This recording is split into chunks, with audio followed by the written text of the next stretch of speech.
Hey guys, Kyle we're here today, and we are starting volume 6 today. This is a really good, actually, volume. I remember the Baratier arc being like one of my favorite parts of the entire series. So, well, one of my favorite parts early on in the story. I think it was the first like real arc where One Piece actually starts getting good. And we see that the chapter 45 starts off right away with Sanji and Gin and Luffy, and it's pretty funny because Gin's like starving to death, and Sanji really shows his kindness, and he feeds Gin when he's on the brink of starvation, and Sanji throws the evidence away, as in the food, and I mean by plate, and we see that Sanji's like actually like a really good person because he knows it's almost like it's foreshadowing what's to come, and looking back at this chapter and reading it again, there's a lot of really good moments in here. I think the best moment though in the chapter for me anyway had to have easily been the gag with Sanji's gag and Luffy picking his nose and putting a burger in the wine glass. Hold on. I think that's our business, isn't that right? Oh boy, this is gonna be so good. You know, I have to say the food here really is quite delicious. Good stuff. Yes, it is. I feel bad for you, but you should be drinking this yourself. And then having Zoro shove it down his throat and says, "You drink it." I think that was probably my favorite part of reading this again. I just forgot how fun One Piece used to be and how funny the jokes were.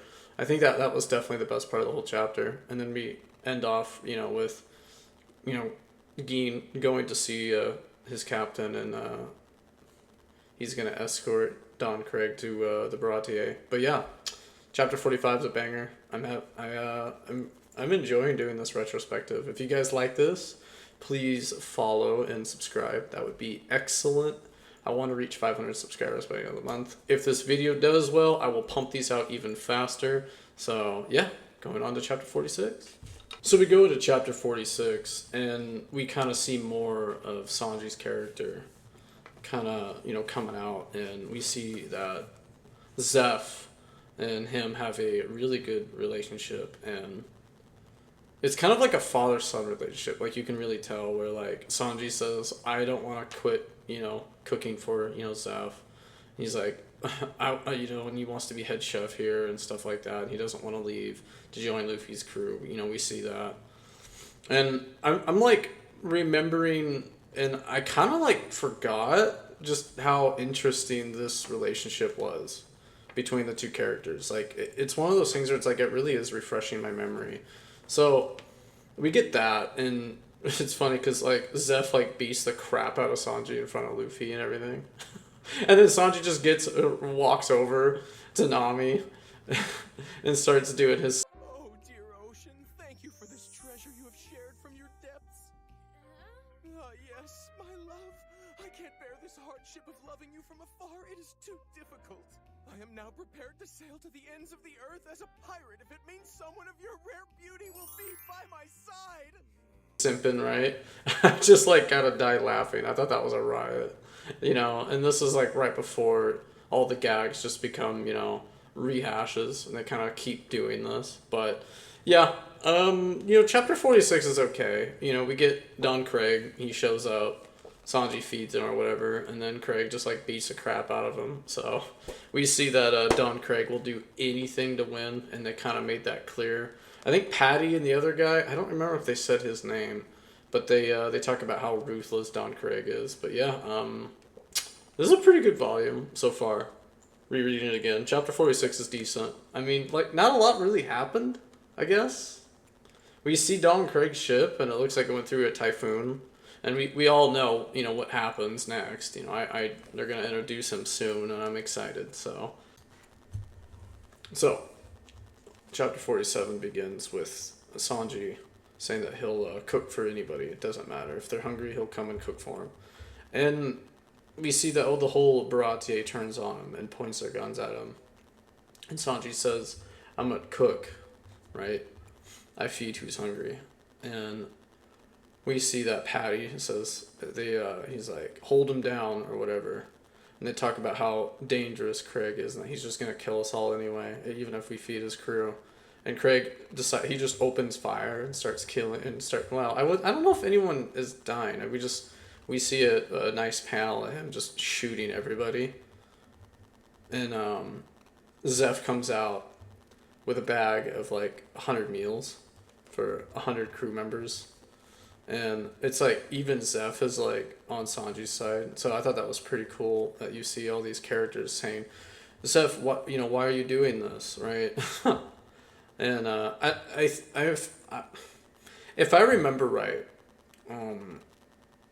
Zeph and Sanji have like a really good dynamic and like close father son bond, from what I remember right. And I love rereading this again, and it's really making me remember like all these characters that I haven't went back to read in like, God, maybe 8 years, maybe 9, it might be more, somewhere around there, probably 7-8 years. It's probably been that long. But yeah, I mean, this chapter is getting really good, and we see that Zeph does that, and that's basically kind of it. I think my favorite moment from the chapter might just be probably Sanji just really hammering down what he believes in. I think that's one of Oda's biggest strengths, is that he really, makes these characters really stand up for what they believe in. And I think that's such a strong message.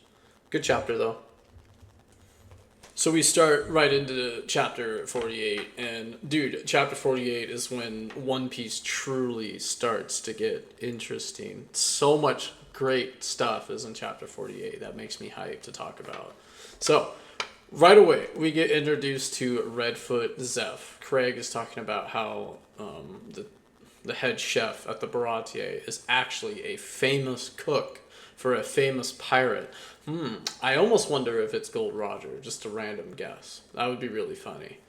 So, anyway, I just put it out there, but we don't actually know. But it is funny to think about, because I think it actually is him. But I think it was really cool that we get some really interesting stuff about that. Craig is also interested in taking the Baratier, and he wants the ship log from Zeph.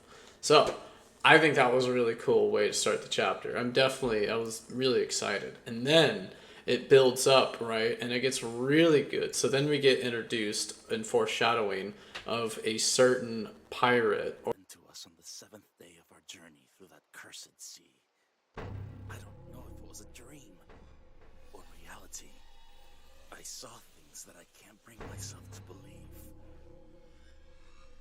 I know in my heart that it's impossible for that entire 50-ship fleet to be completely eradicated by a single man. Or a certain man known as the Hawkeye's Mihawk. And I love the way they talk about it and like introduce this character. Like, I love how they did it. It was just superb. I actually wonder if it's better in the manga or in the anime, because I do remember watching this dubbed, or like it might have been dubbed when I first saw this. It wasn't 4Kids. I didn't see this episode in the 4Kids dub when I was a kid. I only got like episodes here and there when I was a kid watching that. It was Zoro's backstory. It was the first episode I actually saw. The next episode I saw was Luffy and getting hypnotized and doing his Gatling. That was the second episode I ever saw. And Usopp running around the town and lying. That was the third episode I saw. And then the next episode I saw One Piece was way later, and they were in the Alabasta arc. But yeah, I never saw this in the 4Kids, so this was really fun. So reading it again after like 8 years, I have forgotten just how good One Piece starts to really get. And I'm having a lot of fun reading this again. And oh man, dude, Hawkeye is such a cool character. I can't wait for the next chapter. Let's keep it going, dude. So chapter 49 begins, and we see that Don Craig has fed his entire crew, and they're all, back from the brink of death. And we see that they're getting ready to attack the Baratier. and then a giant something cuts his entire ship galleon. We can only assume that it's Hawkeye, right? We can only assume because of the last chapter. And Zoro says that he's the man he's been looking for, and then, you know, Zoro says, I gave myself up for dead when I made my decision to be the world's greatest swordsman. I was like, damn, dude's a fucking Giga Chad. Not even afraid of death. He welcomes it. That's so freaking cool. And then Luffy's all like, yeah, me too, me too. And then Usopp jumps in. He's like, yeah, me. and then Zoro's like, yeah, right. Just bumps him with his sword. I thought that was pretty funny. He's out there somewhere, and I'm gonna find him. Are you that stupid? It's idiots like you guys that end up dead. That may be true, but lay off the name calling. I devoted my entire life to becoming the world's greatest swordsman. I made my choice, so I'm the only one who gets to call me stupid. Hey, what about me? Me too, right? I mean, it only seems fair. Shut up, stupid. Not much to really say. I mean, I think the best part of the chapter was seeing, you know, Hawkeye slice Craig's flagship in half. I thought that was really cool. And then there was one thing that I almost forgot to mention that was kind of silly, was that where the cooks are like, I ain't ever seen no Hawkeye. I've seen a guy called Old Red Eyes where he drank himself to death and his eyes turned red and then he exploded. I don't know, that kind of made me laugh a little bit. But yeah, chapter 49 was solid. It was, you know, it's just all right. There's nothing in there that really jumps at me. They're really hyping Hawkeye up, though, and I think that's kind of like the last few chapters are like really hyping it up. So I'll see you guys in chapter 50. So we blast off like right into chapter 50, and we see that Nami tricks Yosuke and Johnny, right? And she ends up stealing the Mary and sailing off. And then right when Yosuke and Johnny tell this news to Luffy, Hawkeye shows up. And we see that Zoro and him kind of like have like this deal they want to take care of. Zoro's like, this is the man I've been chasing, and I went out to sea to find this man. So much is going on, right? There's just so much chaos going on. And I think we start to see this like more and more later on in One Piece, but like chapter 50 just like slams us with the first time where the stakes are actually high. And reading this again is really, you know, bringing back so many memories, man. Oh, man, geez. Being a One Piece fan for 20 years is rough, dude. Well, I mean, if I can count 2004, right? I mean, I guess that's the first time I saw it, which piqued my interest. And it wasn't until, you know, I got my first laptop in 2011 where I was able to go back and watch it again. But I definitely liked it when it came on. I watched it when it came on. So I don't know. Does that make you a fan? Debatable. But I guess I could say I've been a One Piece fan for 13 years, if that doesn't count. Anyway, so back to chapter 50, right? So Zoro gets into it, right? And he's like, well, if you're that bored, how about you fight me? And it kind of like, you kind of like see like Hawkeye's all like weakling, you know, calling him names and stuff. And I'm just like, God, this chapter is so freaking goated, bro. This character, like, he sails in a coffin, dude. He sails in a freaking coffin. Dracul Mihawk is such a cool character, dude. Such a cool character. He's literally the final boss, bro. Like, Hawkeye is actually the final boss of One Piece. And Zoro just, like, jumps right into it. He's like, he scrolls out, dude, and he's all like, yeah, you know what? Tutorial's over. Fight me. I set sail for only one reason, to meet you. And what is your goal? To beat you. How foolish. You've got spare time, so let's do this. I think that's a fucking riot, dude. I just, wow, round of applause over it. You know, chapter 50, and it's just One Piece is finally like Holy shit, dude.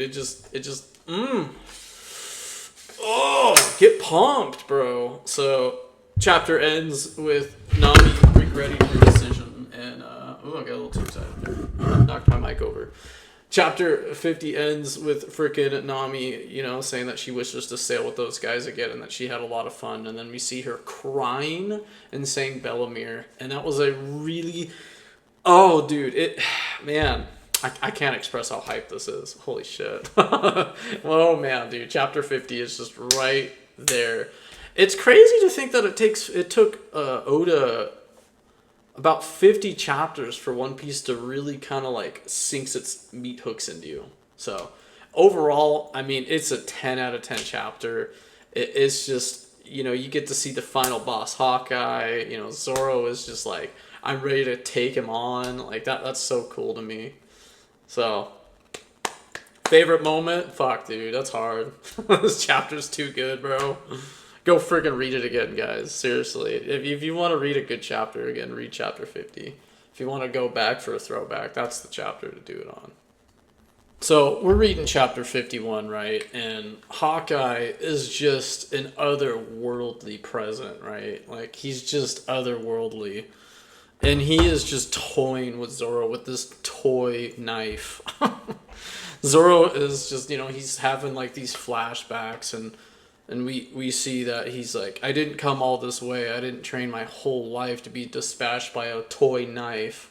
You know, and this chapter's so intense and goated. Like, Hawkeye is just a force. He's literally the final boss, and Zoro just gets out of the tutorial and he takes him on. And it's just, dude, like, favorite moment? Like, I don't think there is one. Zoro goes out like a freaking boss. He straight up just dukes out with Hawkeye, and just it's just crazy.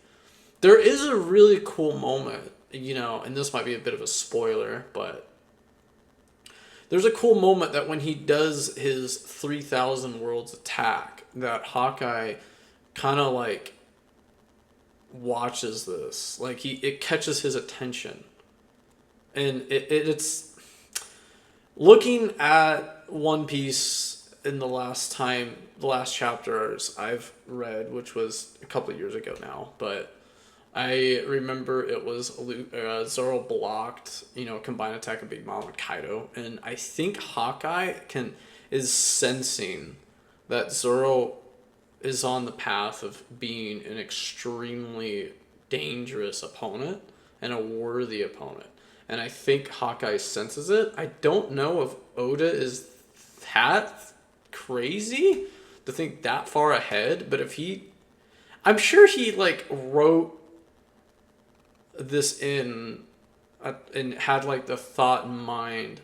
But like that would be like insane if 1,000+ chapters later we come and find out that Zoro has Conqueror's Haki, which we do find out, but it'd be crazy if Hawkeye sensed it, you know, even as far back as chapter 50, like 51, like that's, but yeah, I love this chapter, bro. I mean, this is just so freaking amazing. You know, it's just nostalgia. You know, this is where it all begins. This is actually you know what? This might really be just the very beginning of the story, at least for Zoro anyway. This is right out of the tutorial, right? 10 out of 10 chapter. Freaking awesome. Go read chapter 51 again. Like, just do yourselves a favor. Let me make sure it was chapter 51. Yeah, it was 51. Chapter 51. Just do yourself a favor. Reread it again, guys. Favorite moment, dude. I could talk about this for like an hour. I could talk about that. Like Zoro versus Mihawk is such a hype chapter, man. You know, scars on the back are a swordsman's shame, and then he just kind of, you know, tanks it. You know, I thought that was just so Chad. Never in my life did I imagine I'd lose. So this is the power of the greatest in the world. But why? Scars on the back are a swordsman's shame. Fine. scars on the back are a swordsman's shame. Hawkeye even says magnificent. Like how cool is that? You know, Hawkeye is just like has so much respect for Zoro. The one other thing I want to say before we close out this chapter was that Zoro rather would die than to give up. Like he'd rather just be killed on the spot than take a single step back from when he has a dagger shoved into his, I think, is it chest? Yeah, I think it's his chest, near his heart. And then Hawkeye remarks, "Do you want your guts to spill out?" And he's like, "I'd rather die than give up." And then he just gets the recognition, and Hawkeye says, "Sir, state your name." You know, that was really cool. And then Zoro performs his final attack. And then Hawkeye pulls out his black blade, and they just freaking just go right at it. And it's just over, right? I'm kind of scared, you know. I'm kind of scared how their final duel is going to be. It's definitely the most hyped duel in the entire show. But by far, series. There's no other fight that I'm more excited about than Zoro vs. Hawkeye towards the very end of the story. That's the only fight that I'm really excited about. I'm really scared because I know it's going to deliver, but I hope it's not quick. But I also hope it doesn't drag and like it kind of gets its own like volume or something. Because like Oda in later installments, he likes to have little fights happen on the side and it kind of cuts away. I hope he doesn't do that. I hope there's just like a full dedication to the whole fight. But man, dude, go read it again, guys. It's such a go-to chapter. I don't even know where to begin. Like, it's just so good. So, chapter 51. Going into chapter 52.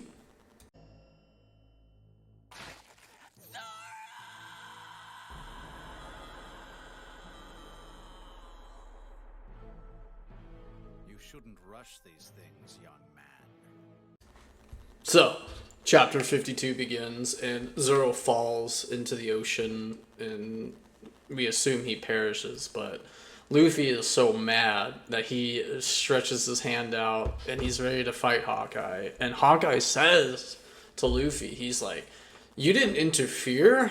And I thought that was pretty rad. It's super cool that Hawkeye is giving Luffy the recognition and saying that you both make a great team. And I thought that was really cool. And it's kind of like Hawkeye literally says, "Grow strong, Zoro." And I thought that was super cool how Hawkeye is giving Zoro and Luffy, you know, his recognition or whatever. Like, I thought that was really, really cool.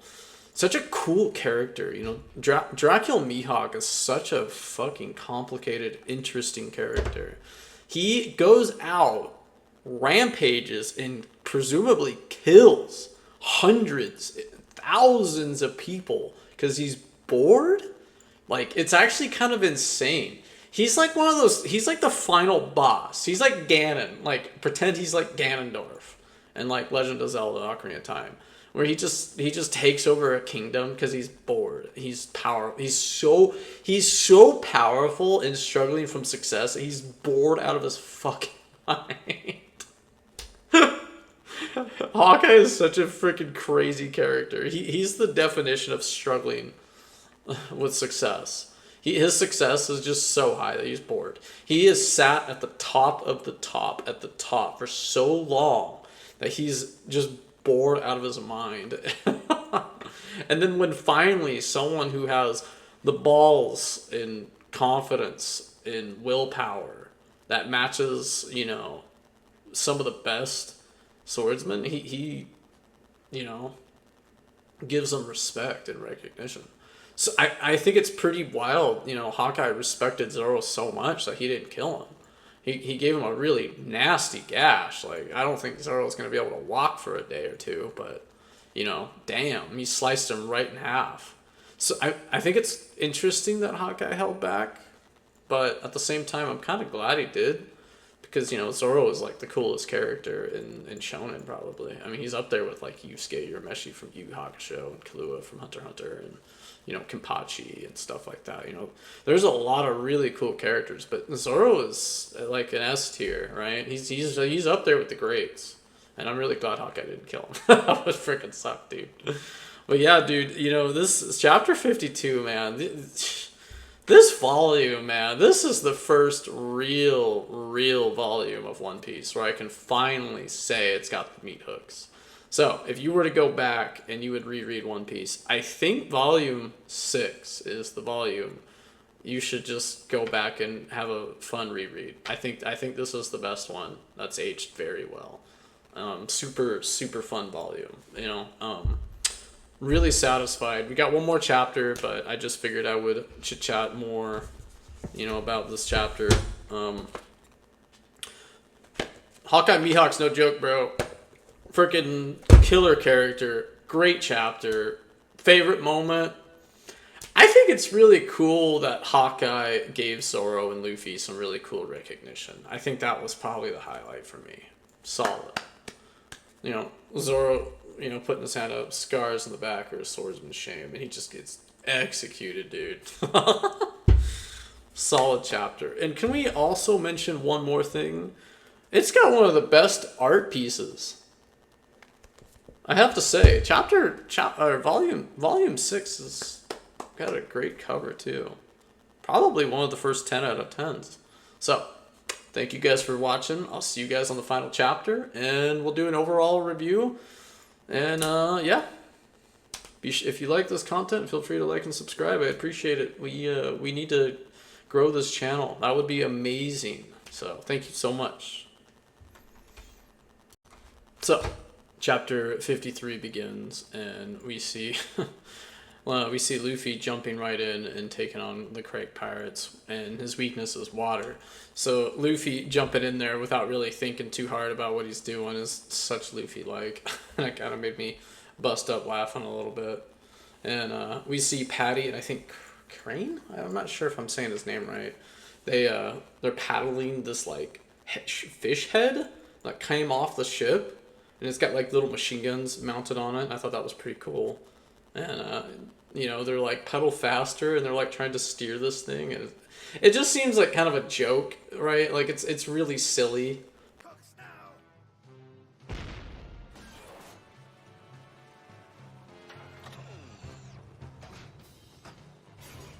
Set sail, mackerel head one, the Baratier's secret weapon.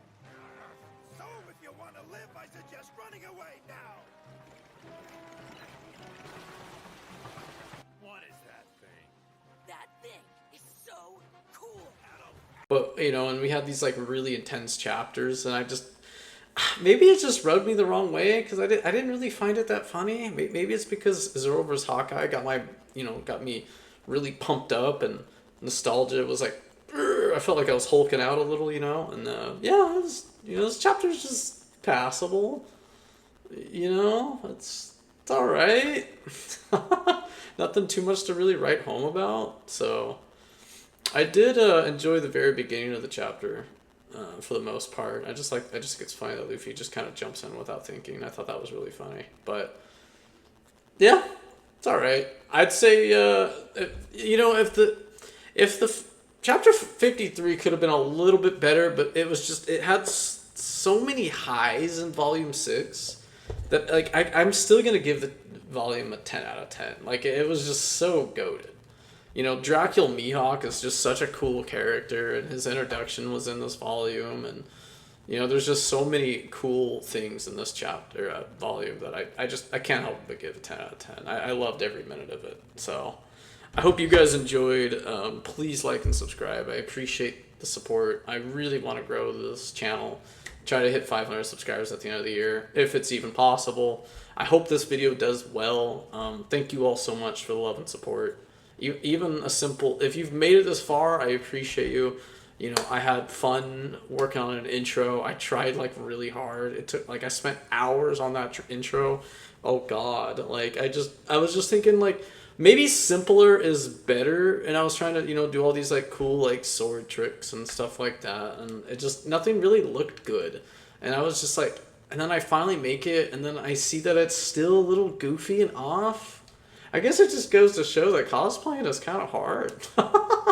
I haven't really practiced, you know, swinging Zoro's swords around like ever, because, you know, they're classified almost as a weapon. you know, I could actually probably hurt somebody with that. So, rip the guy that tries to break in, right? So, thank you guys so much. I appreciate the support, and I hope you guys made it this far. Thank you all so much. I'll see you guys real soon. If the video does really well, man, like if it gets 100 views in a few days, you know, I will plow right into Volume 7. So, have a good one, everybody. Take care. Later.